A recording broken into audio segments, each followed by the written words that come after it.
আমি এমনও দিন গেছে আমার এক কাপ চাও বিক্রি হয়নি। আপনাদের দয়া এবং ভালোবাসা আজকে আমি প্রচুর পরিমাণ চা সেল করি, আর প্রতিদিন আপনার 20 থেকে 30 কেজি দুধ চা বিক্রি করি। বর্তমান 400 প্লাস হবে তো এরকম। এক কাপ চাতে মাত্র 30 টাকা। মালাই চা আর গরম রুটি আর মালাই চা 40 টাকা। আমার সকাল 8টা থেকে রাত 12টা পর্যন্ত দোকান খোলা থাকে। হলো 4 কালারের স্পেশাল চা, সঙ্গে আছে মালাই চা, পাশে আছে গরম গরম রুটি।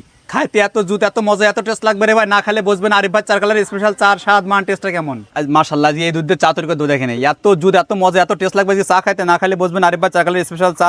হ্যাঁ, তৈরি হচ্ছে কিন্তু সেই 4 কালারের একটি স্পেশাল চা। এই চা কিন্তু সিবিএসই বে খাইতে হবে ভাবছেন। আরিফ ভাই 4 কালারের স্পেশাল চা দেখেন, প্রতিটা কালারে কালারে স্বাদ লাগবে প্রিয় ভাই। দেখেন প্রিয় ভাই, কথায় না কাজে বিশ্বাসী। দেখেন যে কটা কালার সেই করে স্বাদ লাগবে, যত ঝাঁকাবেন না কারণ চা কিন্তু মেশবে না। দেখেছেন প্রতিটা কালারে কালারে কিন্তু স্বাদ লাগবে, প্রতিটা কাপে দেখেন এগিয়ে যায়। দেখেন দেখেছেন চা কিভাবে দোল খাচ্ছে। ভাবছেন এত কিছু দেওয়ার পর আরিফ ভাই চার দাম কয়টা কথা ভাবছেন তো, এক কাপ চার দাম মাত্র 30 টাকা প্রিয় হয়। দেখেন এই চা নাম কিন্তু দেওয়া হয়েছে অশৈলী চা কিন্তু। দেখেন তো তৈরি হয়ে গেল আমার 4 কালারের কি স্পেশাল চা। দেখেন কিভাবে চা দোল খাচ্ছে, চা কিন্তু মেশবে না, প্রতি কালারে কিন্তু স্বাদ লাগবে আমার এই চা।